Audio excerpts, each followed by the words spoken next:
City of love, এই গল্পের শহরটা আমাদেরও হতে পারত। লেডি, এটা আপনার বৌমা না ওর পাশ থেকে আসে রুক্ষ গম্ভীর স্বর। কি হয়েছে? যাই হয়ে যাক, ওই মেয়ে যাতে বেঁচে না ফিরে, আমি আব্বাসকে পাঠাচ্ছি। সানা আর এসপি অনেকটা দূর যেতেই 5টা সাব তাদের গাড়ি আটকে দাঁড়ায় সামনে। তোর চাচুমা কি পাঠিয়েছে? গাড়ি পেছনে নে।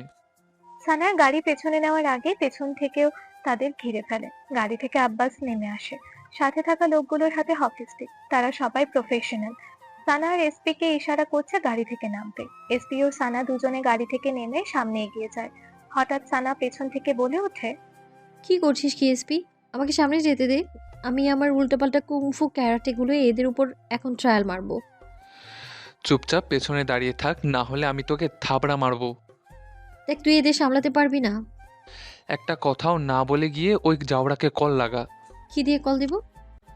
কেন, মোবাইল কোথায়? ব্যাগে। ব্যাগ কোথায়? গাড়িতে। গাড়ি কোথায়? কুত্তা তোর পকেটে, গাড়ি পেছনে। বাহ, ভালো কাজ। শোন, আমি যা বলবো সেটাই করবি। আমি এদের ব্যস্ত রাখবো। এই সুযোগে তুই পালাবি, বুঝতে পেরেছিস? না, বুঝতে পারিনি। তুই কি আমাকে ভীতু মনে করেছিস? আমি এদের কেলাবো। একটাও কথা বলবি না, তুই পালাবি। কেলাবো। বল পালাবো। কেলাবো। আচ্ছা থাক, তুই সুযোগ পেলে গাড়িতে গিয়ে ওই জাউড়াকে কল করবি। আজকে আমি এদের দেখাবো আমার সঠিক কুম্ফু ক্যারাটে।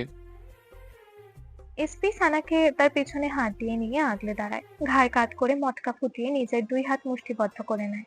চারপাশ থেকে সোফিয়ার লোকগুলো তাদের দিকে এগিয়ে আসছে। রাতের গভীরতা চারপাশকে শুষে নিচ্ছে। চাঁদ আকাশে একা দাঁড়িয়ে, মেঘের চাদরে ঢাকা পড়ে ধীর গতিতে প্রবাহমান। বাতাসে মিশে শীতলতা। সে শীতল পরিবেশের মধ্যে এক ঘন নীরবতায় আচ্ছন্ন হয়ে আছে চৌধুরীদের পুরনো ফ্যাক্টরি, ভগ্ন স্মৃতিমিল। বাহির থেকে একদম শান্ত, দরজাগুলো তালাবদ্ধ, যেন দিগ্ভ্রান্ত এক পৃথিবী থেকে বিচ্ছিন্ন এটি। কিন্তু ভেতরে বেসমেন্ট চলছে উত্তাল পরিস্থিতি। ভঙ্গুর শব্দ প্রতিধ্বনিত হচ্ছে যেন নিঃশব্দ চিৎকারের আওয়াজ। আতিকুর রহমানকে একটা শক্ত কাঠের চেয়ারের সাথে বেঁধে রাখা হয়েছে। এতক্ষণ তার সামনে বেধড়ক ভাবে মারধর করেছে সিরাজকে কতগুলো লোক। তিনি গলা ফাটিয়ে চিৎকার করেছেন, কিন্তু সামনের যন্ত্রমানবগুলো না তার দিকে তাকিয়েছে আর না থেমেছে। প্রথমে তিনি বুঝতে পারেনি তাকে এখানে কেন আনা হয়েছে বা কিভাবে আনা হয়েছে। তিনি জেবি প্রোডাকশন হাউস থেকে বেরিয়েছেন, তারপর গাড়িতে উঠেছেন, তারপর আর মনে নেই। ভেতরে ভয়ে তিনি বারবার কেঁপে উঠছেন। ধীরে ধীরে অন্ধকার থেকে বেরিয়ে আসে সারহাদ। ভদ্রলোক সারহাদকে দেখেই তার চোখ তাজ্জব বনে গেল। ভাঙা ভাঙা স্বরে বলে ওঠেন, সারহাদ, তুমি এখানে? সারহাদ কোনো কথা বলে না, সে শুধু এগিয়ে যায়। আতিকুর রহমানের সামনে থাকা টেবিলের ওপর একে একে রাখে কার্ভড স্টিল ড্যাগার, বোন হ্যান্ডেল ছুরি, ইন্ডাস্ট্রিয়াল কাটার, টেইলস কাঁচি, ফাইলিং ব্লেড ও বিভিন্ন ধরনের ছুরি, চাকু। আতিকুর রহমান এগুলো দেখেই তার চোখ বেরিয়ে আসার উপক্রম। সারহাদ খুব শান্ত স্বরে বলে ওঠে, কোনটা দিয়ে শুরু করা উচিত আমাদের? এই বাক্যটা আতিকুর রহমানের ভেতরটা কাঁপিয়ে তোলে। তার গলা দিয়ে যেন একটা স্বর বের হতে চাইছে না। সারহাদ ধীরে হাঁটে। ফ্যাক্টরির মেঝেতে তার পায়ের শব্দ ঝংকার তোলে ফিরে আসে। তার চোখে এক অদ্ভুত দীপ্তি, যেন মনে হচ্ছে ভয় ও তৃপ্তির এক মিশ্রণ। আধো আধো স্বরে বুলিয়ে আওড়ান আতিকুর রহমান। এসবের মানে কি? সারহাদ ঘুরে তার পেছনের কাঁধে হাত রাখে, কানের কাছে মুখ নিয়ে হিসিয়ে বলে ওঠে, ডোন্ট ওয়ারি, আমি তোকে অতীতের করা পাপের জন্য নিয়ে আসিনি। তার জন্য প্রচুর সময় ছিল। দাঁতে দাঁত খিচিয়ে আবারও বলে, তুই আমার সনামের দিকে তাকিয়েছিস। জানিস ওই সময় আমার কি ইচ্ছে করছিল? আমি নিজ হাতে তোর রুহুটা টেনে হিচড়ে বের করি।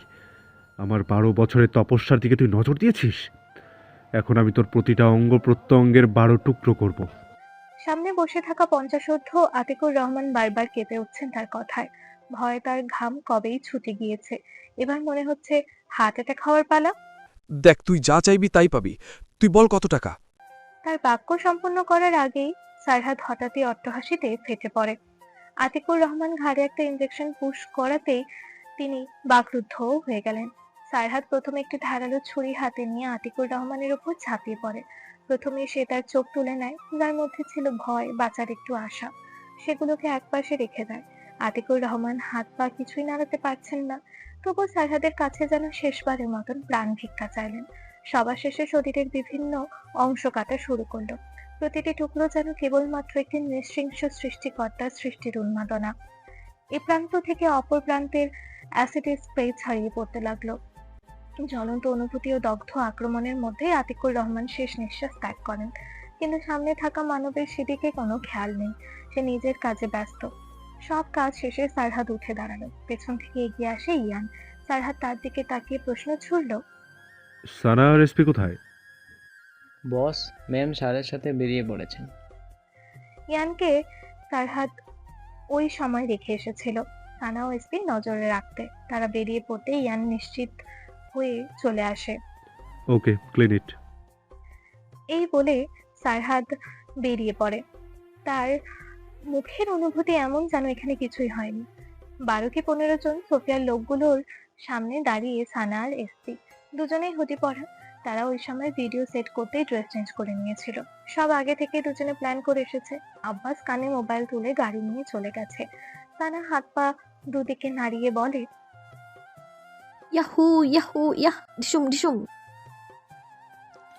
তুই এমন করছিস কেন?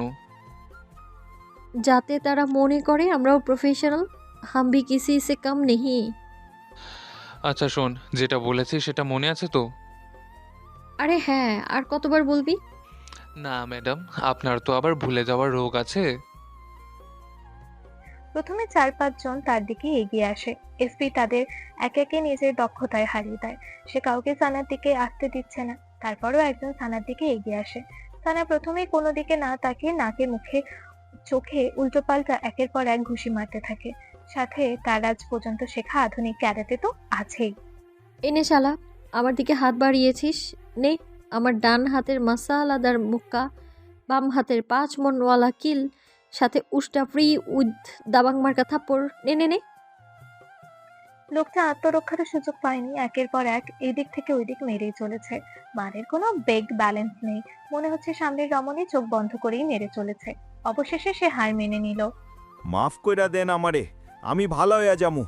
বাপের জন্মে আর গুন্ডাগিরি করমু না। আর আমনের মতো বেডিয়া তোরে কিডন্যাপ তো দূর, সামনেও আইতাম না।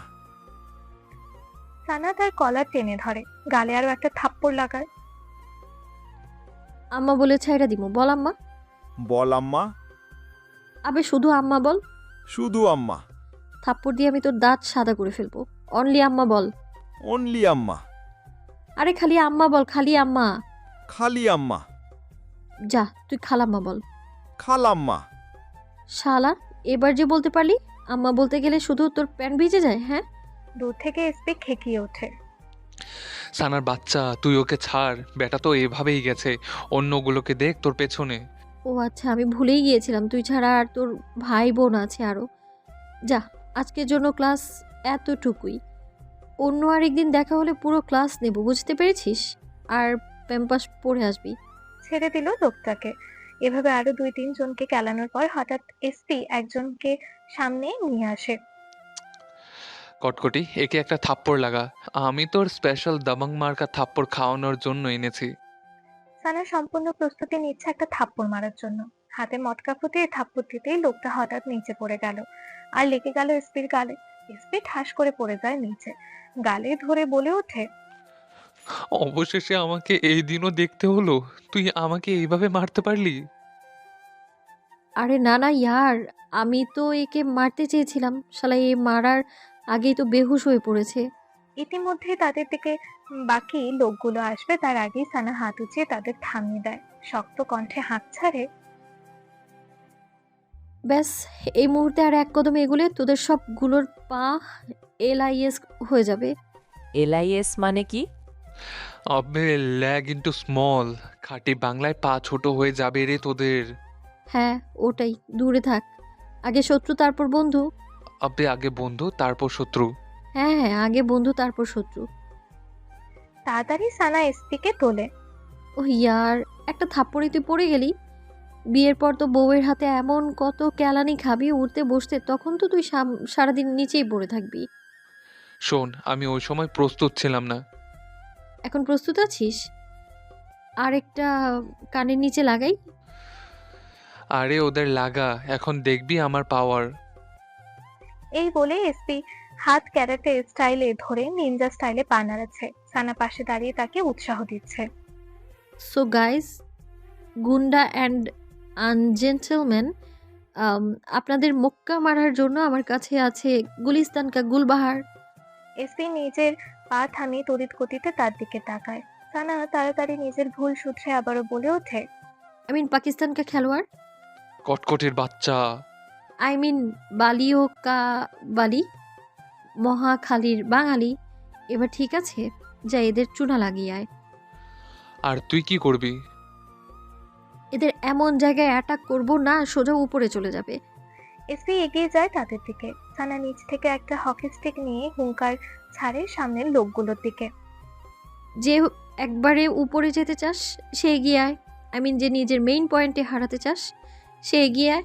সানার বাক্যখানা শ্রবণ হতেই সবগুলো দাঁড়িয়ে পড়ে। আবে ইয়ার, কেউ তো এগিয়ে আয়। আমি এভাবে খালি থাকলে ওই এসপির বাচ্চা আমার মজাও নেবে। তাড়াতাড়ি আয়, প্রমিস, শুধু একটা লাথি মারবো, বাস খেল খতম, পয়সা হজম। কটকটি কানের নিচে বাজা।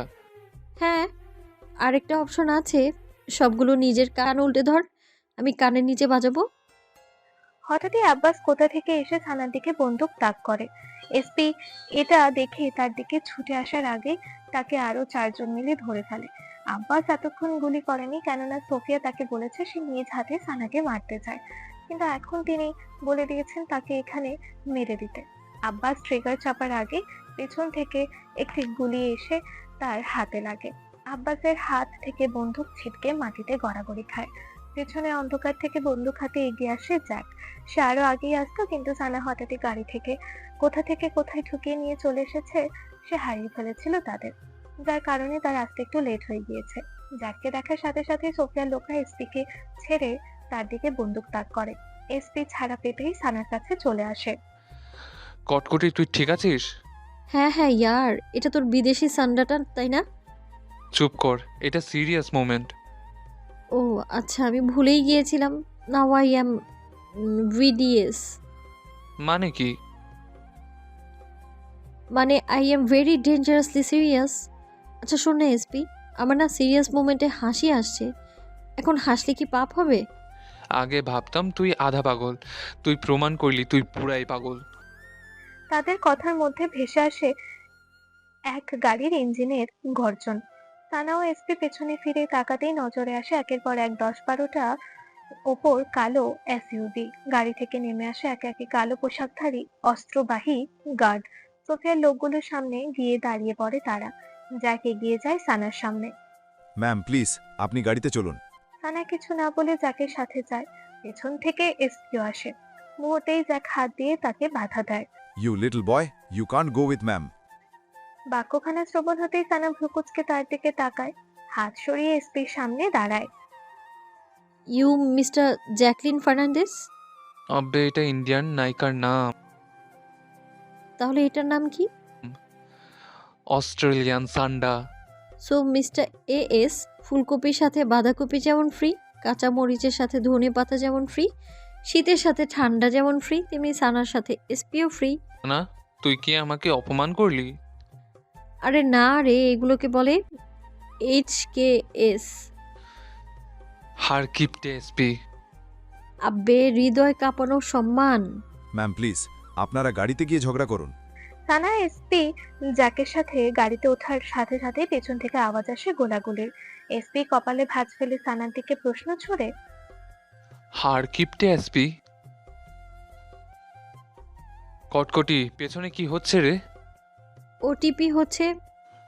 One time password.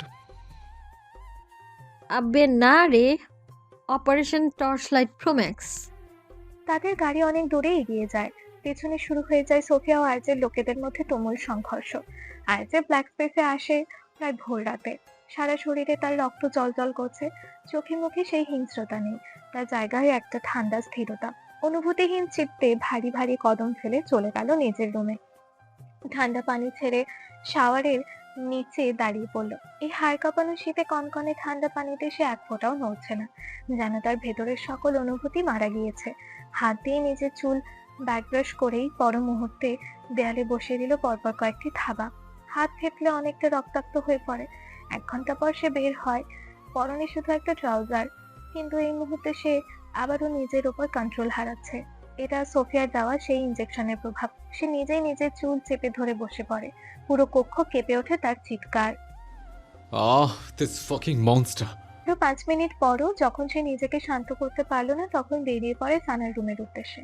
দরজার নব ঘুরিয়ে প্রবেশ করতেই নজরে আসে সানার নিষ্পাপ ঘুমন্ত মুখখানা। নজর ঘোরাতেই আর্যের চোখ যায় সানার মেদহীন মসৃণ উদরে। রমণী বেখেয়ালি ভাবে এলোমেলো হয়ে ঘুমের সাগরে ডুবে। এতে তার পরনের ওভারসাইজ টি শার্ট একটু উপরে চলে গিয়েছে। আর্যে না চাইতেও চোখ বরাবর সেখানে গিয়ে আটকায়। তার গলা শুকিয়ে আসছে, মনের ভেতর নিষিদ্ধ চাওয়াগুলো উকি দিচ্ছে। বারবার শুকনো ঢোক গেলে নিজেকে সামলানোর চেষ্টা করছে। জিভ দিয়ে ঠোঁট ভিজিয়ে আওড়ায়, এই মেয়ের কাছে শান্ত হতে আসলাম, এই তো আমাকে আরো অশান্ত বানিয়ে দিচ্ছে। পর মুহূর্তে কিছু না ভেবে সানার পাশে শুয়ে কমফোর্টার টেনে তাকে ঢেকে দেয়। বারবার নিজেকে বোঝাচ্ছে সে সানার ঘুমের সুযোগ নিতে চায় না, কিন্তু মন যেন তার বিরুদ্ধে। সানার ঘাড়ে মুখ গুজে লম্বা লম্বা শ্বাস টেনে নেয় সে। কাঁচা গোলাপের সুবাস তার প্রতিটা শিরা উপশিরায় ছড়িয়ে পড়ে। আবেশী স্বরে আওড়ায়, দিন দিন তুমি আমার মেডিসিন হয়ে যাচ্ছ। পর মুহূর্তে তার গ্রীবায়, চিবুক, গালে ও অধরে চুমুটে ভরিয়ে তোলে। তার টি শার্টের ভেতর হাত ঢুকিয়ে তার উন্মুক্ত উদরে রাখে। আরজে নিজের শীতল হাতখানা রাখতে রমণী হালকা নড়ে ওঠে, কিন্তু আরজে তাকে জড়িয়ে ধরে। কিয়ৎকাল পরই দুই কপত কপতি আবেশে ঘুমের দেশে তলিয়ে যায়। চারিদিকে ঘোর অমানিসা অন্ধকার।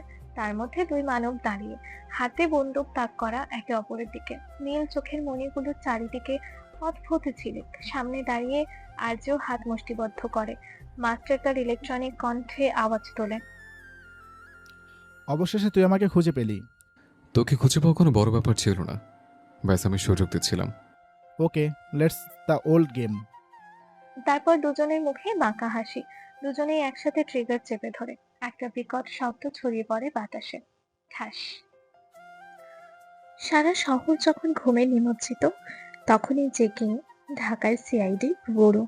লম্বা হলঘর, দুপাশে কাঁচে ঘেরা কেবিন, ভেতরে ঝুলে থাকা সাদা আলো। হলের শেষ প্রান্তের বড় কেবিনে এসপি তালহা আদিল বসে। ডেস্কে নথির স্তূপ, দেয়ালে মামলার বোর্ড, লাল সুতোয় যুক্ত ছবি আর নাম।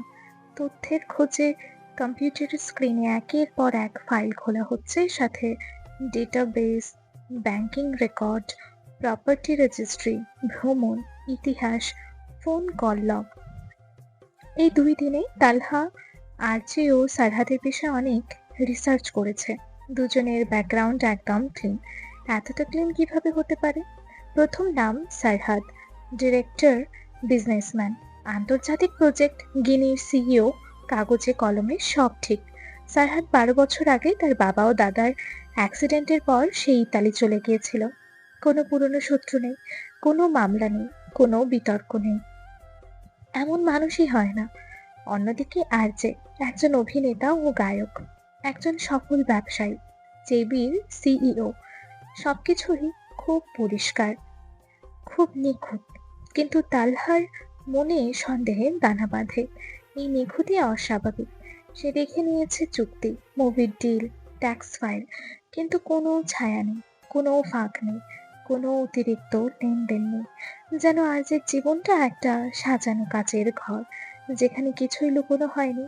কিন্তু আর্যের ব্যাপারে আরো 5 বছর আগে তার কেরিয়ার শুরুর দিকে একটা স্ক্যান্ডেল উঠেছিল, বাট সেটা পরে মিথ্যা প্রমাণিত হয়। কিন্তু তার ব্যাপারেও কোনো নির্ভরযোগ্য তথ্য নেই, কোনো কিছুরই তার কাছে হিসাব মিলছে না। সেই 4টা গাড়ি, 2টা আর্যের। ওই সাদা টয়টায় করে গিনির সিমরান নামের কোনো কর্মচারী গিয়েছে। এখন এই সিমরানের সাথে আর্যের কি সম্পর্ক? তালহা মনে মনে ভেবে নিয়েছে কাল পরশুর মধ্যে সে সিমরানকে এখানে ডেকে আনবে।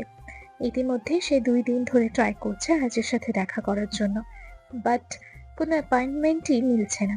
সে বুঝে গেছে আর্য না চাইলে সে তার সাথে দেখা করতে পারবে না। তালহা ফাইল বন্ধ করে এক মুহূর্ত চুপ। তালহা জানে সে মানুষগুলো এত বড় জায়গায় দাঁড়িয়ে তাদের জীবনে কিছু না কিছু ছায়া থাকে, কিন্তু এখানে ছায়াটাই নেই। সে দেয়ালের বোটের সামনে দাঁড়ায়। একদিকে আরজে আর একদিকে সারহাদ। দুজনের মাঝখানে কোনো লাল সুতো নেই। তালহার কণ্ঠে নিজের কথা বেরিয়ে আসে নিচু ঘরে। এরা কেউ সাধারণ নয়, অথচ সব কিছু খুব সাধারণ। এই সাধারণতাই সবচেয়ে ভয়ঙ্কর। এখানে হয় দুজনেই হিরো, নয়তো দুজনেই মনস্টার। তানহার কেবিনের সাথে আবুর কেবিনে বসে দিহান কখন থেকে লক্ষ্য করছে আবু মুখে মাস্ক দিয়ে বসে। সে জানে কেন মাস্ক পরেছে। দিহান ঠোঁট বাঁকিয়ে মনে মনে হাসছে। স্যার, এত গরমে আপনি মাস্ক কেন পরেছেন? আমার ঠান্ডা লাগছে তাই। তোর কোনো সমস্যা? স্যার, বলছিলাম কি, ভাবি না আমাকে কল করে বলেছে আপনার ব্যথা পাওয়া জায়গায় একটু মেডিসিন লাগিয়ে দিতে। আবু বড় বড় চোখ করে দিহানের দিকে তাকায়। কি, তোর ভাবি তোকে সব বলে দিয়েছে? জি স্যার।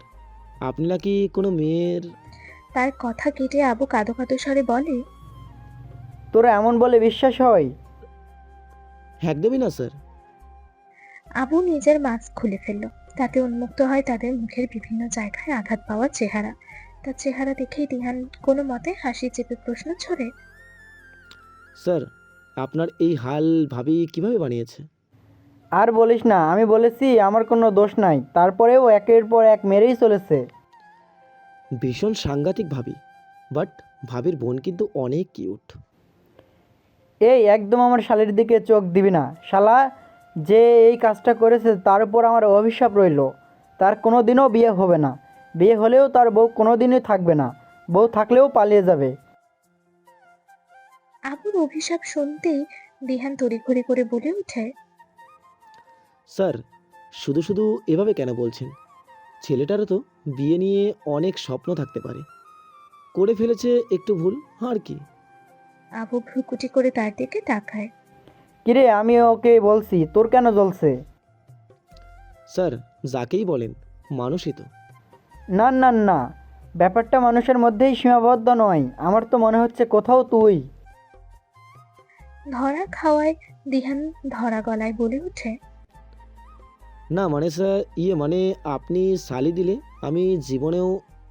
এতটুকু বলে সে সামনে তাকাতেই নজরে আসে আবু নিজের শার্টের হাতা গুটিয়ে তার দিকে তেড়ে আসছে।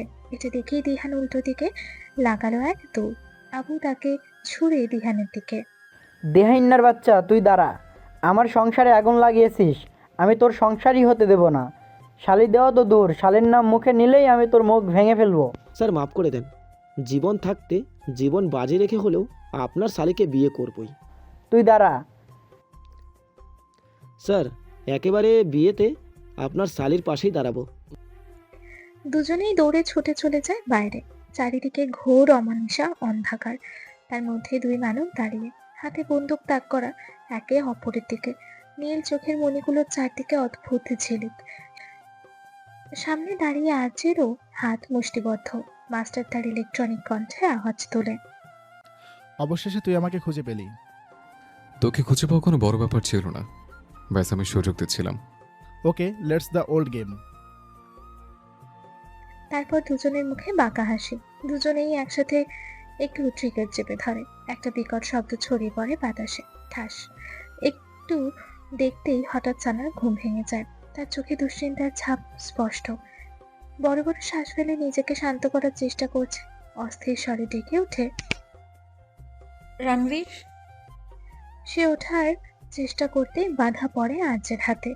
রমণী ভ্রুকুচকে পাশে থাকাতেই নজরে আসে আর্যে কেমন এক হাতে তাকে আঁকড়ে ধরে উপর হয়ে তার দিকে মুখ করে শুয়ে আছে। এতক্ষণের অস্থিরতায় সে এটা খেয়াল করেনি যে তার পাশে কেউ আছে। তার নাকে আসে পুরুষালী কোলনের এক অকৃত্রিম মাস্কি সুবাস। আজের ঘুমন্ত মুখখানা নজরে আসতেই রমণীর অস্থিরতা কমে আসে। সে এক দৃষ্টিতে তাকিয়ে নিজের হাতখানা আর্যের মুখের দিকে নিয়ে যায়। হাত ছোঁয়াতেই বুঝতে পারে না এটা স্বপ্ন না সত্যি। শুকনো একটা ঢুকি লেওড়ায়। এত ভয়ঙ্কর স্বপ্ন কিভাবে হতে পারে? রণবীর তো এইখানেই। আমি তো লাইফেও কোনোদিনও স্বপ্ন দেখিনি। ঘুমে গেলে তো আমার খবরই থাকে না কি হচ্ছে, এটা কি আমার সাথে? আবারও আর্যের মুখের দিকে তাকায়। চোখ বন্ধ করে নিজেই নিজেকে এমন অদ্ভুত কাজের জন্য সখানে গালি দেয়। না, সে নিজের চাপা অনুভূতিগুলো কখনো কাউকে বুঝতে দেবে না। মনে মনে বলে ওঠে, আপনার করা কেয়ারিংগুলো শুধু স্বপ্ন মনে হচ্ছে আমার, আর বাস্তবে চোখের সামনে ভাসছে শুধু অবহেলাগুলো। তারপর আবারও নিজেই নিজেকে শাসন করলো। ও সানা, হোয়াট ইউ ডুইং? ব্রেইনকে রিস্টার্ট কর আর মনকে রিসেট লাগা। জাস্ট রিমেম্বার, জীবন যাবে কিন্তু ফিমেল ইগো হার্ট হবে না। আমি নোয়াবো না কারো কাছে আমার মাথা, এতে মন যতই লাফালাফি করুক না কেন। নিজেকে আবারও শক্ত খোলসে আবদ্ধ করে নেয়। বহু কষ্টতেও আর্চির হাতখানা সরাতে ব্যর্থ হলো রমণী। দাঁত খিচিয়ে বলে ওঠে, এই লোক কোন ফার্মে পোলট্রি খায়, কোন দোকানে চাল ডাল খায় সে? এবার একটাই উপায়। সে নিজের কান ধরে ঘর কাঁপিয়ে দেয় এক চিৎকার। আহ! পাশে থাকা আর্যের রমণীর চিৎকার শুনতেই ধরফড়িয়ে ওঠে। সে কিছুক্ষণ আগেই ঘুমিয়েছিল। ব্যতিব্যস্ত স্বরে সানার গালে গলায় হাত রেখে শুধালো। What happen babe, are you alright? Sana গাল থেকে হাত সরিয়ে শক্ত কণ্ঠে প্রশ্ন ছড়ে, আপনার বাড়িঘর নাই? রোজ রোজ আমার রুমে কি আপনার? রমণীর এমন প্রশ্নে কপালে ভাঁজ পড়ে আর্যের। গম্ভীর স্বরে বলে ওঠে, তুমি কি এটা জিজ্ঞেস করার জন্য এভাবে চিৎকার করেছ? হ্যাঁ, তা নয় তো কি? হাজবেন্ড ওয়াইফ কেন একসাথে থাকে? এই বলে আর্য আবারও হামি তোলে। সানার পাশে শোয়ার আগেই সানা কম্পিউটার টান দেয়। কম্পিউটার সরাতেই রমণীর নজরে আসে সামনের মানবের উন্মুক্ত চওড়া বুক। মুহূর্তে সানা উল্টো দিকে ফিরে যায়। অসভ্য লোক, এই মুহূর্তে আপনি আমার রুম থেকে যাবেন। আমার তো মনে হচ্ছে আপনি এলএসএম খেয়েছেন। আর্য মাত্র বেড থেকে নেমে দাঁড়িয়েছে। সানার কথা শুনে মনে মনে ভাবছে এটা কোনো নতুন ড্রাগস নাকি, কিন্তু সানা কিভাবে জানলো সে ড্রাগস নেয়? তাই সন্দিহান গলায় বলে, এলএসএম মানে লজ্জা শরমের মাথা খেয়েছেন। আর্য এবার বুঝতে পারলো সানা এমনটা কেন করেছে। সে আবারও বেডে উঠতে উঠতেই বলে, আমার লজ্জা চরমের মাথা তো কবেই খেয়ে নিয়েছে, এবার তোমারটা খাওয়ার পালা। সানা তার দিকে ফিরে তাকে এগিয়ে আসতে দেখে সে পায়ে ভর দিয়ে পিছিয়ে যায়। কি করছেন কি আপনি? এগিয়ে আসছেন কেন? তুমি পিছিয়ে যাচ্ছ কেন? দেখুন, আমি কিন্তু এমন চিৎকার করব না যে আপনার কানটাই ফেটে যাবে। আমি তোমার চিৎকার করার ব্যবস্থাই করছি। দিন দিন আপনার অধপতন দেখে আমার আপনার জন্য স্যাড ফিল হচ্ছে। কিন্তু আমার অন্য ফিল আসছে ওয়াইফি। চলো ওয়াশরুমে থাকে বাকি কাজটা সেরে নেই। সানা ধীরে ধীরে আরো পিছিয়ে গেল। দেখুন, আমার থেকে দূরে থাকুন অসভ্য লোক, নচেত আমার অভিশাপে ঠাড়া পড়বে আপনার উপর। তোমার অভিশাপের ঠাড়ায় এবার সেরে সেরে দৌড়াচ্ছে আমার ফিল। উপরওয়ালা জীবনেও আপনাকে ভালো করবে না। ভালো করতে হবে না, তোমাকে দেখলে আমার খারাপ কিছু কিছু করার ইচ্ছা হয়। সানা একদম দেয়ালের সাথে সেটে গিয়েছে, আঙুল উঁচিয়ে বলছে, আমি কিন্তু আপনার নামে লজ্জা হরণের মামলা দেব। আর্য আরেকটু এগিয়ে এসে তার পা ধরে এক টান দিয়ে তাকে নিচে ফেলে দেয়। তার মুখের দিকে তাকিয়ে বলে ওঠে, আগে লজ্জা হরণ করো নি, তারপর মামলা খেতে রাজি। এই বলে সানার গ্রীবায় মুখ গুজে দিল। সানা দু হাতে ঠেলে তাকে সরাতে পারছে না। আর্য নিজের মুখ উঠাতেই সানা কোনো কিছু না ভেবেই বসিয়ে দিল তার গালে এক চড়। থাপ্পড় খাবার একটু পরে আর্য রমণী দুই হাত মুঠোবন্ধি করে মানবীর অধরে হামলা চালায়। সানা স্থির হতেই তাকে ছেড়ে দিল। গম্ভীর স্বরে হিসিয়ে বলে ওঠে, ইউ নো হোয়াট ওয়াইফি, আমি একটা রুল সেট করেছি। তুমি যতবার জ্বর দেবে আমি ততবার চুমু খাবো তোমাকে। বলো সুন্দর না প্রতিশোধটা? এবার বাকি কাজটাও সেরে নেই। অধিকার ফলাতে চাইছেন? এই বাক্যটা শ্রবণ হতেই আর্য হাত ছেড়ে দিল। রুক্ষ স্বরে বলে ওঠে, লিসেন ওয়াইফি, অধিকার ফলানোর হলে আমি কবেই নিজের অধিকার নিয়ে নিতাম। এটা কোনো বড় ব্যাপার ছিল না আমার জন্য। জোর করো তো কাপুরুষের কাজ। আমি চেয়েছিলাম তুমি নিজ থেকে সমর্পণ করো আমার কাছে। সেটা আপনার স্বপ্নে। আর্য রমণীর ওপর থেকে উঠে দাঁড়ালো। সানার দিকে চেয়ে ঠোঁট কামড়ে হেসে বলে ওঠে, স্বপ্নে তো আমি কবেই কাজ ছেড়ে ফেলেছি, শুধু বাস্তবে বাকি। এই বলে সে চলে গেল। পেছনে ফেলে গেল অবুঝ রমণীকে। সানা বুঝতেই তার চোখ বড় বড় হয়ে গেল। খেকিয়ে উঠল সে, কুত্তা, আমার অভিশাপ এমন ভাবে লাগবে স্বপ্ন বাস্তব সব জায়গায় জীবন কালা কালা তেজপাতা হয়ে যাবে। ঘড়ির দিকে তাকাতে নজরে আসে প্রায় 9টার উপরে বেজে গেছে। আজকে তার অফিস নেই, কারণ কালকে জেবি প্রোডাকশন হাউসে মুভি নিয়ে মিটিং আর পরশু থেকে শুটিং স্টার্ট হবে। সানা হামি তুলে বাথরুমে চলে গেল। কিঞ্চিৎকাল পর সে যখন নিচে আসে আর্য ততক্ষণ বেরিয়ে পড়েছে জাওয়ান মেনশনের উদ্দেশ্যে। সানাকে ডেকেছিল যাওয়ার আগে, কিন্তু সে বের হয়নি। এই লোক যে লেভেলের ক্যারেক্টারলেস, কখন আবার কি করে বসে। মিসেস আয়েশা কবে থেকেই জাওয়ান ম্যানশনে, মেঘা ও মালা কিচেনে। সানা দরজা খুলে বেরিয়ে পড়ে এসপির ফ্ল্যাটের উদ্দেশ্যে। তার সাথে মিলে চাচুমার সিনেমা দেখবে। সানা এসপির ফ্ল্যাটে প্রবেশ করতেই তার নজরে আসে এসপির ব্যথায় জর্জরিত লাল মুখখানা কেমন বিভিন্ন জায়গায় ফুলে আছে। সানা তার দিকে তাকিয়ে প্রশ্ন ছুড়ে, কিরে, তোর মুখের মানচিত্র কে পাল্টালো? ওই চাইনিজ সান্ডা শালা আমার দরজা ভাঙেনি, কিন্তু আমার মুখ ভেঙে ফেলেছে। আমি দরজা খুলতেই আমার মুখে অ্যাটাক করেছে। এটা শুনতেই সানা পিক করে হেসে দিল। নিজের হাসি আজকে কোনো মতে বলে ওঠে, সরি, আমি হাসতে চাইনি, কিন্তু তুই তো জানিস আমার সিরিয়াস মোমেন্টে হাসি চলে আসে। আমি সত্যি বলছি, আমার তোর চেহারা দেখে হাসি আসেনি একদমই। তোর সিরিয়াস মোমেন্টে না, আমার দুঃখে হাসি আসে। সানা হাসতে হাসতে হাত নাড়িয়ে না বোঝায়, না ইয়ার, সত্যি বলছি, তোর দুঃখে আমার আনন্দ লাগছে। আই মিন হাসি আসছে, আই মিন ফিলিং স্যাড হচ্ছে। তুই জীবনেও শোধরাবি না, আর একবার হাসলে আমি কিন্তু। তার কথা কেটে সানা বলে ওঠে, আচ্ছা আমি আর হাসবো না। সে ঠোঁট কামড়ে নিজের হাসি আটকাতে না পেরে আবারও বলে ওঠে, আচ্ছা তুই দাঁড়া, আমার অকাজে হাসি আসছে, আমি একটু 5 মিনিট হেসে আসি। সানা পিছিয়ে গিয়ে হা হা করে হেসে দিল। এসপিকে পুরো জোকারের মতন দেখতে লাগছে। পিছনে থাকা এসপি তার হাসির শব্দ শুনছে আর সাপের মতন ফুঁসছে। সানা 5 মিনিট পর এসে তার দিকে তাকিয়ে বলল, কিরে, সাপের মতো এভাবে ফুসছিস কেন? ওই কালনাগিনীর থেকে পানি পড়া খেয়েছিস নাকি? তুই আমার সাথে কথাই বলবি না। আচ্ছা এসব ছাড়, টিভি অন কর, আমি শাশুমার সিনেমা দেখবো। দোয়া কর ওনাকে যেন পুলিশে নিয়ে যায়, তাহলে আমি ওনার নামের সব সম্পত্তি নিজের নামে লিখিয়ে দেব। উসকে বাদ হাম বন জায়েগে করোড়পতি। এসপি রিমোট দিয়ে টিভি অন করে, কিন্তু কোনো চ্যানেলেই এমন কোনো নিউজ দেখাচ্ছে না। সব চ্যানেলেই শুধু আর্যের ইনফিনিটি লাভ মুভির ট্রেইলার এটা ওটা দেখাচ্ছে। সানার চোখ বড় বড় হয়ে গেল। কিরে, কাল এত বড় একটা কাণ্ড ঘটলো, এতগুলো মিডিয়ার লোক কোনো খবরই ছড়ালো না? আমি সকালেই দেখতে পেয়েছি। বেটা, এটা কিভাবে সম্ভব? মনে হচ্ছে তোর চাচুমা কোনো কালো জাদু করেছে। ডেঞ্জারাস মহিলা তো বটেই, যা আমার কারোর প্রতি হবার স্বপ্নটাই চলে গেল। ধুর, কোথায় ভাবলাম উনি চলে গেলে আমি ওনার সম্পত্তি কেড়ে নিব। তুই কোটিপতি হলে আমাকে আমার 20 লাখ টাকা দিবি তো? কারোরপতি হলে এসব ছোটখাটো হিসেব ভুলে যাব। মানে তুই কোটিপতি হবি কিন্তু কিপটামি যাবে না। কথাটা এগোতে লাগলো সানার। जब हम एक दिन करोड़पति बनेंगे, তারপর আমি হাত ঝাড়া দিতে দিতে লাখ টাকা পড়ে যাবে, ওখান থেকে টকিয়ে নিবি তোর লাখ পয়সা। জলদি हम करोड़पति बनेंगे, उसके बाद मिलियनरी बिलियनरी ट्रिलियनरी। জি।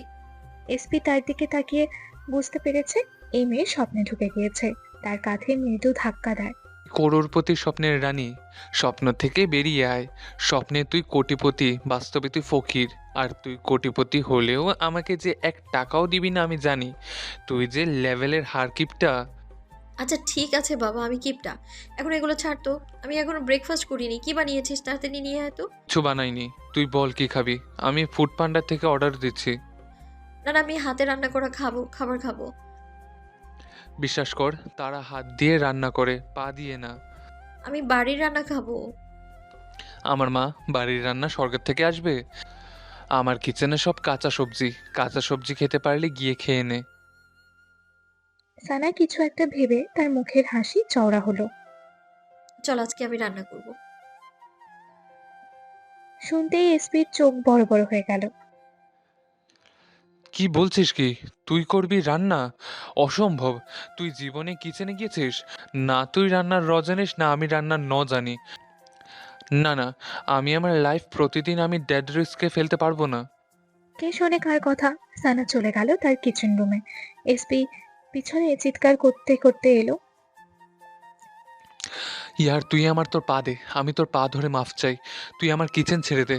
বেচারা অবলা প্রাণী, বলতে পারবে না বলে তুই এর উপরে এত অত্যাচার করতে পারিস না। আব্বে কিছু হবে না রে, এত টেনশন কেন করছিস? বেশি থেকে বেশি হলে তোর সিলিন্ডারটা ব্লাস্ট হবে, আর কি। ব্লাস্টের কথা শুনতেই এসপির কলিজা মোচড় দিয়ে ওঠে। আমার কিছু হলে আমার কিচেন তোকে মাফ করবে না। আমার কবরের আগরবাতির ঘ্রাণ তোকে ঘুমোতে দেবে না। এসব বাংলা সিনেমার ডায়লগ বন্ধ করতো আর চাল না মা। এমন রান্না করব না, তুই খেয়ে একদম ফিদা হয়ে যাবি। জীবন থাকলে ফিদা হব, না থাকলে সিদ্ধা উপরে যাব। এই যাওরা, তোর বউকে আটকা। এই মহিলা আমার জীবন নিয়েই ক্ষান্ত হবে। এসপি শেষবারের মতো তাকে আটকানোর চেষ্টা করলো, কিন্তু সানা সকল সবজি ফ্রিজ থেকে অলরেডি নামিয়ে নিয়েছে। আজ সে নাকি খিচুড়ি রান্না করবে, জীবনের প্রথম সবজি খিচুড়ি। জাওয়ান ম্যানশনে সোফিয়া জাওয়ান বসে আছেন বৃহৎ লিভিং রুমের কেন্দ্রবিন্দুতে। চামড়ার সোফার পিঠে কোমর সোজা, হাতগুলো গ্লাসের পাশে, চোখে ভরা হিসাব, মুখে ভদ্র ভঙ্গি। সামনের এলইডি স্ক্রিনে চলছে ভিডিও কনফারেন্স। এর মধ্যে প্রবেশ ঘটে আরজে। মুখে কোনো ভয় নেই, কোনো তাড়াহুড়ো নেই। আরজের নির্ভীক চোখ দেখে সোফিয়ার মনে এক মুহূর্তের জন্য কৌতূহল ফোটে। কেন এই ছেলেটা যে তার নিজের রক্তের সন্তান আজ এত সাহস নিয়ে তার সামনে দাঁড়িয়ে। আরজি কিছু না বলে সামনে সোফাতে বসে, হাতের ভঙ্গি সোজা, চোখের ভেতর শূন্যতা নয়, শুধু দৃঢ়তা। তার চোখে আকাশের মতন স্থির দৃষ্টি। সোফিয়া ইশারা করতেই মিটিং এর সমাপ্তি ঘটে। আরজের দিকে দৃষ্টি স্থাপন করে স্থির কণ্ঠে শুধালো, রনো, তুমি এখানে? তুমি কাল সানার পেছনে আবার লোক লাগিয়েছ? ওয়াই মম? সোফিয়ার চোখের ভেতর আগুন আরো লাফিয়ে ওঠে। এই একটা মেয়ের জন্য আজ রনু তার কাছে কৈফিয়ত চাইছে। তবুও মুখে ভদ্রতা, কারণ সোফিয়া জানে কখন কাকে কিভাবে বোঝাতে হয়। বেটা, তুমি জানোই আমার নিয়ম, যে নিয়ম ভাঙবে সে ফাঁস হবে। আরজি উঠে দাঁড়ালো। সে জানে সোফিয়া যেটা চায় সেটা সারা পৃথিবী এক করে হলেও করবে ঠিকই। তাই কণ্ঠে রুক্ষতা মিশিয়ে শক্ত কণ্ঠে বলল, mom, don't dare to do it again, I swear. তুমি আমার ওয়াইফের দিকে আরেকবার হাত বাড়ালে আমি তোমার পুরো সাম্রাজ্যের এক ফোঁটা চিহ্ন রাখবো না। আর তুমি আমার পাগলামি সম্পর্কে খুব ভালো করেই জানো, অ্যান্ড আই মেন ইট। তুমি কি আমার বিরুদ্ধে যেতে চাইছো? আরজি দরজার দিকে এগিয়ে এসে আবারও থামলো। যদি বিষয়টা আমার ওয়াইফ হয় তাহলে ধরে নাও তাই। এই বলে আরজি বের হবে, এমন সময় তার নজর আটকায় ডাইনিং স্পেসে দাঁড়িয়ে থাকা মিসেস আয়েশার দিকে। আরজি একবার তার দিকে তাকিয়ে বাঁকা হেসে ভারী ভারী কদম ফেলে চলে গেল। আরজি বের হতেই আব্বাস সোফিয়ার দিকে এগিয়ে আসে। তার বাম হাতের কবজি পর্যন্ত কাটা, সেখানে ব্যান্ডেজ করা, যেটা আরজি কাল সানার দিকে বন্দুক তাক করার জন্য করেছে। লেডি, আপনি বললে। তাকে হাত উঁচিয়ে থামিয়ে দিল। সোফিয়া শক্ত কণ্ঠে বলে ওঠে, না, এবার আর কোনো তাড়াহুড়ো নয়। এমনভাবে কাজটা করতে হবে যেন সাপও মরে লাঠিও না ভাঙে। কথাখানা বলেই সোফিয়ার অধরে খেলে গেল এক ক্রূর হাসির রেখা। মাথায় খেলে গেল বিকৃত আর এক খেলা। আর হ্যাঁ, ওই মাস্টারটাকে খুঁজে পেয়েছো? লেডি, ও খুব দুরন্ত। আমার মনে হচ্ছে ওর পেছনে কোনো বড় হাত আছে। সোফিয়া নিজের হাত মুষ্টিবদ্ধ করে চিৎকার করে ওঠে, একটা বিটলেকে ধরতে তোমাদের এতদিন লাগে? লেডি, আমাদের লোকেরা বহুবার তার পিছু নিয়েছে, কিন্তু প্রতিবারও জঙ্গলে ভেতরে গিয়ে কোথাও উধাও হয়ে যায়। প্রয়োজনে আরো লোক লাগাও। ওর চেহারা দেখেছো? না লেডি, ওর মুখে অলওয়েজ মাস্ক পরা ছিল, শুধু চোখ দেখা গিয়েছে একজোড়া নীল চোখ। নীল চোখের কথা শুনতেই সোফিয়ার চোখে এক মুহূর্তের জন্য ভয় দেখা যায়। মনে মনে ভাবে, এটা কিভাবে সম্ভব? নীল চোখ তো একজনেরই ছিল, কিন্তু ও তো মরে গেছে। তাহলে পর মুহূর্তে নিজেকে সামলে আব্বাসের দিকে আদেশ ছড়ে, মুসাফকে আমার রুমে ডেকে পাঠাও। এই বলে চলে গেল নিজের রুমে। আর যে জামান ম্যানশন থেকে বেরিয়ে গাড়িতে উঠতেই কাইলিন ডাকে শুধালো, বস, ওই মন্ত্রীকে হসপিটাল থেকে উঠিয়ে নিয়ে আসা হয়েছে। আর যে ঠোঁটের কোণে বাঁকা হাসি বেশ। ব্ল্যাক ম্যানশনে চলো। কিন্তু বস, আজকে সন্ধ্যায় আপনার একটা কনসার্ট রয়েছে নিউ ইয়ার উপলক্ষে। I know, I can manage. গাড়ি চলতে শুরু করলো আর যে সেই ব্ল্যাক ম্যানশনের দিকে। এসপির কিচেনের অবস্থা সম্পূর্ণ বেহাল। একটা হাঁড়ি চুলায় বসানো, চুলার আগুন এমন ভাবে জ্বলছে যেন নিজেই পালাতে চাইছে। মেঝেতে ছড়ানো চাল, ডাল, সবজি সব মিলিয়ে যুদ্ধক্ষেত্র। দুজনের একজনও সবজি কাটতে পারে না। তারপরও এসপি বহু কসরতে বড় ছোট ত্রিকোণ চারকোণ করে কেটেছে। সানার এক হাতে মোবাইল, অন্য হাতে খুন্তি। এসপি দাঁড়িয়ে আছে হাড়ির সামনে। চোখে এমন ভাব যেন সে নিজেও জানে না এখানে সে কেন। সে করুণ স্বরে আওড়ালো, সানা, এগুলো আমাদের দ্বারা ইম্পসিবল। চল অর্ডার করে ফেলি। সিঙ্গামের মতো আমার ডিকশনারিতে ইম্পসিবলের কোনো শব্দই নেই। শুরু কর। কি শুরু করব? তুই জানিস কিভাবে রান্না করে? ইস মা কতবার বলতো আয় সানা একটু রান্না শেখ। এটা শুনতেই বাবা বলতো যে বাড়িতে আমার একমাত্র মেয়েকে রান্না করে খেতে হবে সেই বাড়িতে আমি আমার মেয়েকে বিয়েই দেব না। ব্যাস আমি 4 লাফ দিয়ে কিচেনের বাইরে চলে যেতাম। একটু যদি রান্না শিখে নিতাম। উফ। এই জন্যই বলছি চল ইয়ার, এসব ছাড়। ওহ, কোনো ছাড়াছাড়ি হবে না। এভাবেই একদিন ছোট ছোট বালিকণা থেকে মহাসাগর তৈরি হবে। ছোট ছোট বালি থেকেই তো মহাদেশ তৈরি হয়। হ্যাঁ ওই একটা হবে আর কি। সানা নিজের ভাবনায় ডুবে গেল। এই খিচুড়ি রান্না করতে করতে আমি একদিন অনেক বড় শেফ হয়ে যাব। তারপর আমার অনেকগুলো রেস্টুরেন্ট হবে, চারিদিকে আমার নাম ছড়িয়ে পড়বে, সবার মুখে একটাই কথা থাকবে, দ্য গ্রেট সানা শেখ। उसके बाद हम बनेंगे करोड़पति, हमारी चारों तरफ होगी पैसा और पैसा। এসপি তার দিকে তাকিয়ে বুঝলো এই মেয়ে আবারও স্বপ্নে ডুবে গেছে। এই এই এই এই, স্বপ্ন থেকে বেরিয়ে আয়। বাস্তবে ওনার দ্বারা খিচুড়িও হয় না, উনি আবার শেফ হওয়ার স্বপ্ন দেখে। হবে হবে একদিন সব হবে। তুই এখন ইউটিউবে ভিডিও লাগা। এসপি একটা দীর্ঘশ্বাস ছেড়ে ভিডিও বের করলো। এই মেয়ে যে তার কথা শুনবে না সে খুব ভালো করেই জানে, কিন্তু ভিডিও শুরু হওয়ার আগেই চলে এলো অ্যাড।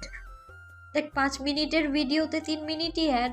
মনে হচ্ছে আমার সিরিয়াস মোমেন্টে ইউটিউবেরও হাসি আসছে। শালা এটাকে ছাড় আর চ্যাট জিপিটিতে লাগা। চ্যাট জিপিটি থেকে কে রান্না করে ইয়ার? আমি রান্না করে ইতিহাস গড়বো, তুই লাগা। তুই ইতিহাস গড়বি না, তুই আমার কিচেনের ধ্বংস করবি। আরে জীবনে কিছু করতে হলে রিস্ক নিতে হয়। এসপি আর কি বলবে, বের করলো chat GPT. Hello hello chat GPT, khichdi কিভাবে রান্না করে? চ্যাট জিপিটি উত্তর দেয়, প্রথমে তেল গরম করুন। সানা হাড়ির দিকে তাকালো যেখানে সে ইতিমধ্যে পানি ঢেলে রেখেছে। এই হাঁড়িতে তো আমি আধা লিটার পানি ঢেলে ফেলেছি। কে বলেছে তোকে পানি ঢালতে? খিচুড়ি তো ভাতের মতোই, ভাত রান্নায় তো আগে পানি লাগে। ডোন্ট ওয়ারি, পানি আর তেল একই তো জিনিস। তরল ইকুয়াল তরল। এসপি আর তর্কে গেল না, যেখানে সে নিজেই জানে না। চ্যাট জিপিটি পরামর্শ দেয়, পেঁয়াজ হালকা বাদামি করে ভাজুন। এসপি হাড়ির দিকে তাকিয়ে বলে ওঠে, তোর পেঁয়াজ তো সাদা হয়ে ভাসছে পানির ওপর। হাব্বে নাথিং ওয়ারি, ভাব এটা চাইনিজ খিচুড়ি যেখানে সব সাদা সাদা। দেখ তোর খিচুড়ি কিন্তু তুই খাবি। কেন? এগুলোর চেহারা দেখেই আমার ভয় লাগছে ভাই। তুই খাবি না, তোর মুখ খাবে। এভাবে 20 কি 25 মিনিট ধরে রান্না করলো সানা, আর তাকে ডিরেকশন দিচ্ছে চ্যাট জিপিটি। এসপি কিঞ্চিত কাল পরে খুন্তি দিয়ে নেড়ে দেখলো। সানা এগুলো কি? চাল কাঁচা, ডাল গলে গেছে, আর সবজি এমন যে আত্মহত্যা করেছে। মরতে দেরি হবে দেখে আত্মহত্যা করেছে। এখন তুই লবণ দেখ। এসপি না চাইতেও একটু মুখে দিল, দেওয়া মাত্রই থুথু করে ফেলে দিল। কটকটির বাচ্চা, আমি চ্যালেঞ্জ দিলাম যে 1 চামচ খাবে সে নিশ্চয়ই ওপরে চলে যাবে। কেন? বেশি টেস্টি হয়েছে? তোর মাথা, মনে হচ্ছে লবণের পুরো ফ্যাক্টরি ঢেলে দিয়েছিস। বেশি হয়ে গিয়েছে? তোর দোষ, তুই এইখানে লবণের বক্স কেন রেখেছিস? এই জন্য আমি 3 বার দিয়েছি। আচ্ছা নো টেনশন, চিনি নিয়ে আয়, দিলেই ব্যালেন্স হয়ে যাবে দেখবি। খিচুড়িতে চিনি কে দেয় আর? আমি দেই, নিয়ে আয় যা। এসপি নিয়ে এলো। সানা আরো 5 মিনিট নানা রকম মশলা দিল, হাতের কাছে যেটা পাচ্ছে সেটা আর কি। এসপি আবারও এসে দেখলো কিছু সবজি কাঁচা, কিছু একদম ভর্তা। চালের তো কথাই নেই। কি রে তোর এগুলো খিচুড়ি তো দূর, খিচুড়ি খাওয়াও তো হয়নি। সানাও দেখলো যে এসপি সত্যি বলছে। সে নাকের পাটাতন ফুলিয়ে বলল, শালা এই চ্যাট জিপিটি 1 নম্বরে ফেক। সর, গালি দিয়ে আসি। এই চ্যাট জিপিটির বাচ্চা, তুই কোন ধর্মের রে? চ্যাট জিপিটি উত্তর দেয়, আমি কোনো ধর্মের নয়, আমি কৃত্রিম বুদ্ধিমত্তা। ব্যাস 1 মিনিটের জন্য ধর তুই ইসলাম ধর্মের, একদম সাচ্চা দিলকা মুসলমান। চ্যাট জিপিটি বলে, ঠিক আছে 1 মিনিটের জন্য ধরে নিচ্ছে আমি মুসলিম। হ্যাঁ ঠিক আছে, এবার শোন, আল্লাহর গজব পড়বে তোর উপর। তুই এবার খিচুড়ির সাথে যা করেছিস, আমি ছিলাম মাসুম যে তোর কথা শুনেছি, আর তোর পেটে পেটে এত শয়তানি। চ্যাট জিপিটি উত্তর দেওয়ার চেষ্টা করে, দেখুন আপনার কোথাও ভুল হচ্ছে। তুই আমার সাথে কথাই বলবি না। এসপি এটাকে ওভেনে ঢোকাতো, 2 মিনিটে কুক হয়ে যাবে। আরে খিচুড়ি ওভেনে দেয় না নিশ্চয়ই। তুই জানিস? আমি জানি না, কিন্তু আমি এতটুকু বলতে পারি যে এগুলো ওভেনে দেয় না। ওভেনে তো শুধু কেক হয়, এছাড়া আর কিছুই হয় না নাকি? ওভেনে সব হয়। ওভেনের OVEN মানে কি? কি? All cook in their. আমি এত কিছু জানি না। আমার ওভেনের কিছু হলে আমি কিন্তু এটা তোর জামাইয়ের থেকেই নেব। এসপির হাজারটা নিষেধ উপেক্ষা করে সানা খিচুড়ি গরম পাতিল চামচ সহ ওভেনে ঢুকিয়ে দিল। ওভেনে হিট একদমই হাই। 2 মিনিট না হতে এসপি বলে, সানা নামিয়ে নে এটা। আরে কেক হতে 2 মিনিট লাগে, কিন্তু এটা তো খিচুড়ি, এটা হতে 10 মিনিট লাগবে। আর এই সময়ে দেখি তোর কি কি স্ন্যাক্স আছে, সেগুলো একটু টেস্ট করে দেখি। সানার এসপি বিস্কুটের ডিব্বা হাতে নিল। কটকটি, আমার মাথায় না একটা বুদ্ধি এসেছে। কি? তুই না তোর হাতের 1 কাপ চা বানিয়ে খাওয়াবি তোর চাচ্চুমাকে। ব্যাস, উনি ইন্তেকাল। ও পুরোটা খেয়ে সোজা উপরওয়ালার শরণে। কিচ্ছু করতে হবে না তোকে। আরে হ্যাঁ, সত্যি বলছিস? তারপর সব সম্পত্তি আমার, তাই না? তারপর আমি নিশ্চিত কোটিপতি হয়ে যাব। তাদের কথার মধ্যে ঘর কাঁপিয়ে একটা বৃহৎ শব্দ হলো, ঠাস। দুজনেই ছিটকে দূরে সরে গেল। এসপি সামনের দিকে তাকিয়ে তার মুখ হাঁ হয়ে গেল। সব খিচুড়ি ছড়িয়ে ছিটিয়ে তার পুরো কিচেন রুম জুড়ে। দেখে মনে হচ্ছে কোনো ময়লার ডাস্টবিন। চোখ বিস্ময় বেরিয়ে আসার উপক্রম। সাপের মতো ফুঁসে সানার দিকে তাকিয়ে গলা ফাটিয়ে চিৎকার করে উঠল, সানার বাচ্চা! আমি বলেছিলাম, আমি জানতাম এমন হবে, আমি জানতাম। নেক্সট টাইম আর কি? তুই আরো নেক্সট টাইমের কথা বলছিস? মানে বলছিলাম কি, তুই কিছুই বলবি না। এখন আমি জাউরাকে সব বলবো কেমন ঘাড় তারা বউ বিয়ে করেছে। সানার ওভেন ব্লাস্ট হওয়ার পরপরই এসপি কোনো দিকে না তাকিয়ে সানার মোবাইলটা নিয়ে আরজেকে কল লাগালো। তাৎক্ষণিক ফোন রিসিভ হলো। ওই পাশ থেকে ভেসে এলো পুরুষালী কণ্ঠস্বর, হ্যালো ওয়াইফি, আমাকে মিস করছিলে বুঝি? জাউরা, তোর ওয়াইফ এখানে আমাকে বরবাদ করতে ব্যস্ত। এসপির গলা শুনতেই আরজে কান থেকে ফোন নামিয়ে নাম্বার আবার দেখলো। না, এটা তো সানারই নাম্বার। মুহূর্তে তার মাথায় রাগ চড়ে গেল। এই মেয়ে আবারও গিয়েছো এখানে? ফোন কানে তুলে রুক্ষ স্বরে বলে ওঠে, তুই আমার বউয়ের ফোনে কি করছিস? কোথাও তুই ওর মোবাইল চুরি করিসনি তো? চুরি? ওইসব তোর বউয়ের দ্বারা সম্ভব। তোর বউ আমার জীবন নিয়ে ছিনিমিনি খেলছে। আরজে নিজেকে যথেষ্ট সংবরণ করে শুধালো, কোথায় ও? তুই তাড়াতাড়ি আয়, তোর বউ আমার ওভেন ব্লাস্ট করেছে। 12 ভাতের বাচ্চা, আমি 1 মিনিট আসছি। আমার বউয়ের যদি কিছু হয়, আমি তোকে নিউক্লিয়ার বোমা দিয়ে ব্লাস্ট করব। এসপি কলকাতার 20 মিনিটের মাথায় এলোমেলো চিত্তে প্রবেশ করে আরজে তার ফ্ল্যাটে। সে ব্লাস্টের কথা শুনে ব্ল্যাক ম্যানশনের সামনে থেকে 50 মিনিটের রাস্তা 20 মিনিটে চলে এসেছে। গাড়ি যে কতটা হাই স্পিডে চালিয়েছে সে নিজেই জানে না। প্রথমেই ডাইনিং টেবিলের উপর বসা এসপিকে কলার ধরে একটানে নামিয়ে দিয়ে এলো। নিজের দন্তপাটি পিষে বলে ওঠে, আমার বউ কোথায়? তোকে এতবার বলার পরও তুই কোন চোখে নিয়ে গেলি? এখন যদি আমি তোর কলিজাটা এক টানে ছেড়ে ফেলি তাহলে? যে কথা কেটে এসপি আরজের হাত ছোটাতে ছোটাতে বলে ওঠে, শালা জাউরা, ছাড় আমায়। তুই তোর বউকে বল না, আমাকে বলছিস কেন? এর সামনে তো ভেজা বেড়াল হয়ে আছিস, আমার সামনে কেন সিংহের মতো সেজে এসেছিস? তাদের কথোপকথনের মধ্যেই পেছন থেকে ভেসে এলো মেয়েলি কণ্ঠস্বর, রণবীর কি করছেন? কি ছাড়েন ওকে। রমণীর এমন কথায় আরজের রাগ আরো এক ধাপ বেড়ে গেল। তুমি কোর সাইড নিচ্ছ? কি আজব, আপনি ওর কলার এভাবে ধরে আছেন কেন? আপনি ওকে ছাড়বেন এই মুহূর্তে। আরজে কথা বাড়ালো না, ঝাড়া মেরে ছেড়ে দিল এসপিকে। তারপর রমণীকে একটানে কোলে নিয়ে বেরিয়ে পড়লো এসপির ফ্ল্যাট থেকে। তারা বেরোতেই এসপি নিজের কলার ঠিক করতে করতে বলে ওঠে, আজ একটা বউ নাই বলে শালা আমি একবার বিয়ে করিনি, তারপর আমিও ওই বউকে কলি নিয়ে ঘুরবো। আরজে ফ্ল্যাটে এসে সানাকে তার রুমে নামিয়ে চেপে ধরলো দরজার সাথে। রুক্ষ স্বরে হিসিসি উঠল, তোমার সাহস কিভাবে হলো আমার এত নিষেধাজ্ঞা উপেক্ষা করে ওই ছেলেটার ধারে কাছে যাওয়ার? সানা তাকে নিজের দু হাতে সর্বশক্তি দিয়ে ধাক্কা দিয়ে সরিয়ে দিল। তার থেকে দ্বিগুণ তেজ নিয়ে বলে উঠল, আপনি আমাকে এগুলো বলার কে? হ্যাঁ, আর আমার সাথে গলা উঁচিয়ে কথা বলার একদম সাহস দেখাবেন না। দমে গেল আরজে। নিজের রাগটাকে ভিতরে সংবরণ করে হাত মুষ্টিবদ্ধ করে নেয়। সানার সাথে সে রাগ করে পারবে না, তাকে নরমভাবে বোঝাতে হবে। ওয়াইফি লিসেন, আমি চাই না তুমি ছেলেটার ধারে কাছে যাও। আর আমি আপনার কথা কেন শুনবো? Because I'm your husband, idiot. বুঝতে পেরেছো? সানা বুকে হাত আড়াআড়িভাবে বেঁধে ভ্রু কুঁচকে তার দিকে তাকালো। বুঝতে পারছি। কোথাও আপনি এসপিকে নিয়ে জেলাস ফিল করছেন না তো? সানার বাক্যখানা শ্রবণ হতেই আজ শব্দ করে হেসে দিল। জেলাস? এসব ওয়ার্ড আমার ডিকশনারিতে নেই। আচ্ছা, তাহলে আমি এসপির ফ্ল্যাট থেকে ঘুরে আসছি। এই বলে সে বের হওয়ার আগেই আর যে আকস্মিক পেছন থেকে তাকে শক্ত করে জড়িয়ে ধরে। রমণীর পিঠ ঠেকলো তার চওড়া বুকে। তার চুলে মুখ গুজে বড় বড় শ্বাস টেনে নিয়ে শান্ত স্বরে আওড়ায়, অলরাইট, আই অ্যাকসেপ্ট। আর্যের কথাখানা শুনতেই সানা ঠোঁটে মৃদু হাসির রেখা ধরা দিল। আচ্ছা, ছাড়েন এখন। আর্যে তাকে ছাড়ল না, ওভাবেই থেকে বলল, সন্ধ্যা আমার কনসার্ট, তুমি আমার সাথে যাবে। আমি কেন আপনার সাথে যাব? রমণীর কথায় আর্যের মনে মনে ভাবছে, কারণ তোমাকে এখানে রেখে গেলে তুমি আবার ওই বারোভাতারের ফ্ল্যাটে চলে যাবে।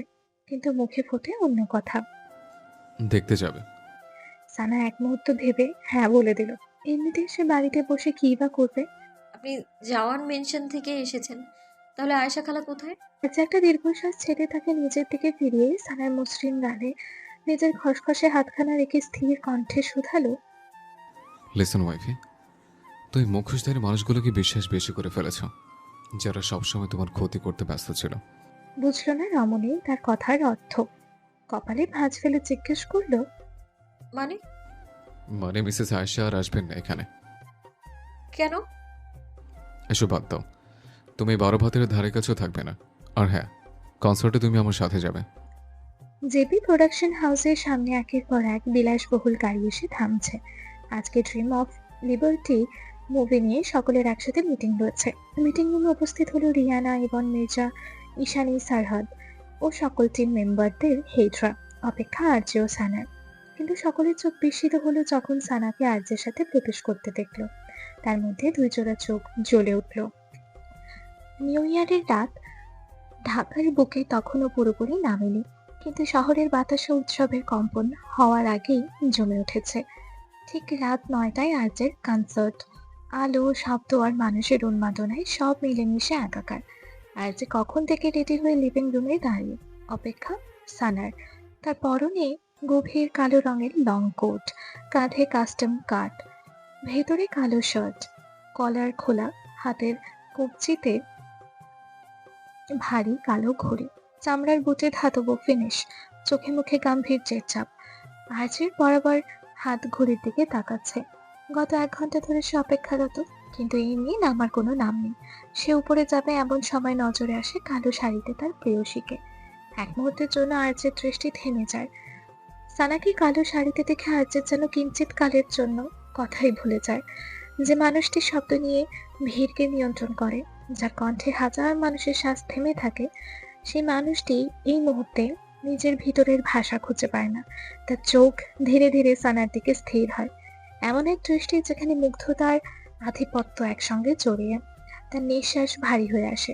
পর মুহূর্তে তার মনে হয় সে এগিয়ে গিয়ে এই নারীকে আড়াল করে ফেলবে সবার চোখের আড়ালে, কারণ এই সৌন্দর্য দেখার একমাত্র অধিকার তার। তার ঠোঁটে সামান্য নড়ে, নিচু স্বরে ফিসফিসালো, To my eyes, you're the most beautiful creation of God. But don't worry, this beauty of yours will be seen by no one except me. সানা সিঁড়ি ভেঙে ধীরে ধীরে নামে। তার পরনের শাড়িটি গভীর নিশ্ছিদ্র কালো, পাড়ে ছিল সূক্ষ্ম কালো রূপলি কাজ। আঁচলটি তার কাঁধ থেকে নেমে এসেছে অবহেলার ভঙ্গিতে। খোলা চুল কালোর উপর আরো গাঢ় হয়ে পিঠ বেয়ে নেমেছে, আর মুখে ছিল সেই নিরেট শান্ত ভাব। সানা তার সামনে এসে দাঁড়ালো। আমি রেডি, চলুন।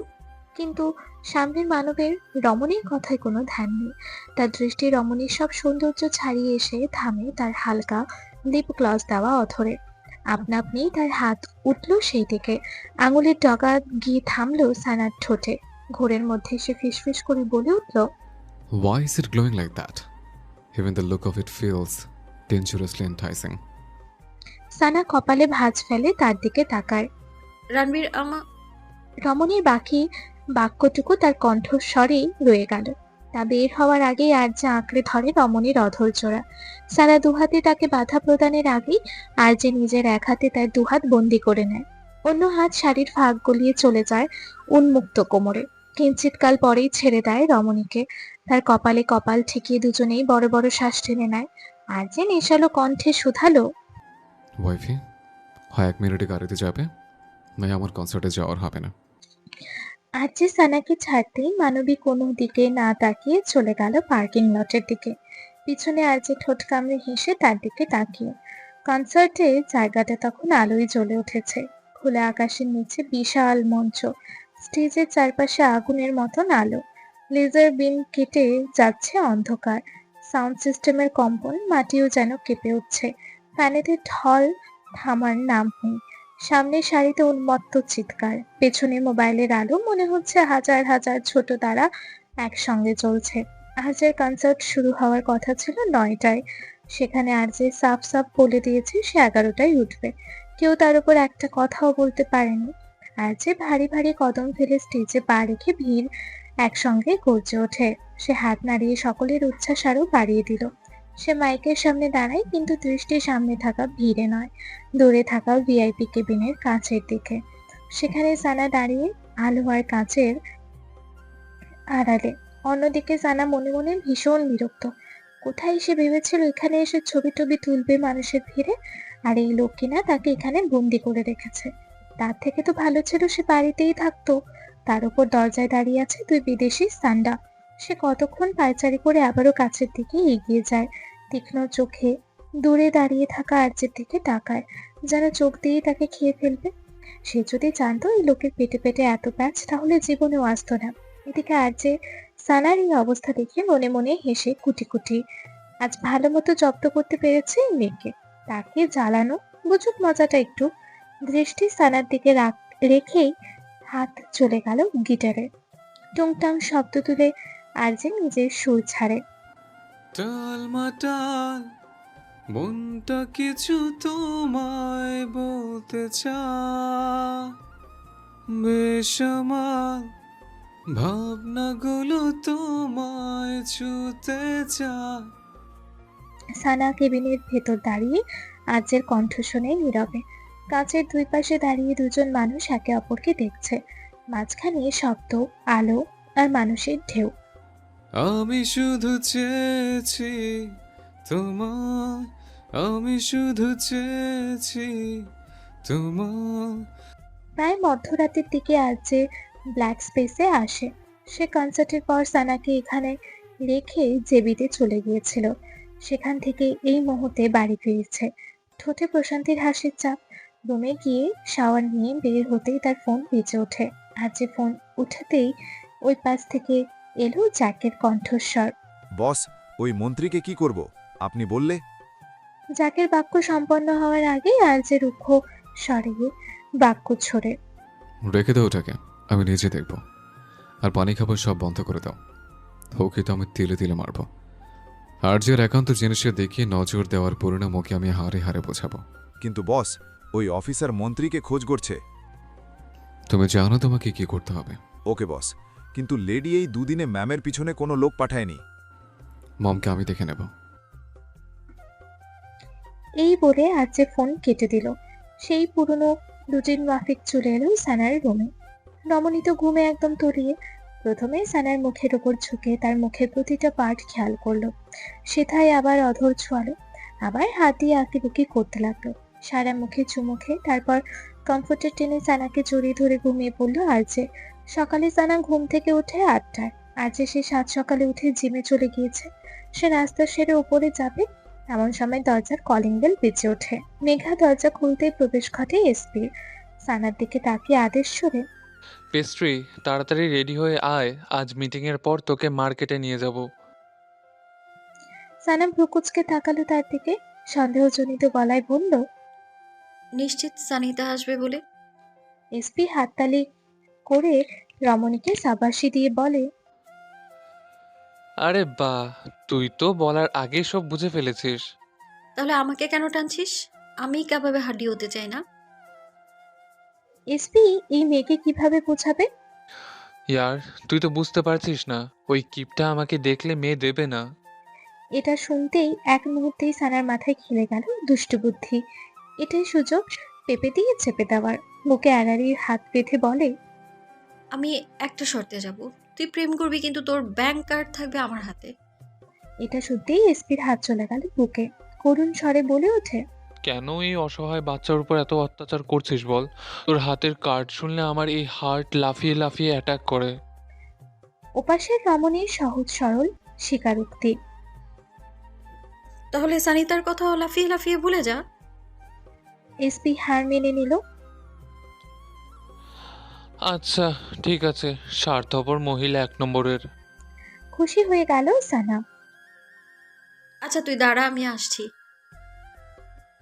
এই বলে সানা কোনো দিকে না তাকিয়ে গটগট পায়ে সিঁড়ি বেয়ে নিজের রুমে গিয়ে দরজা লাগিয়ে দিল।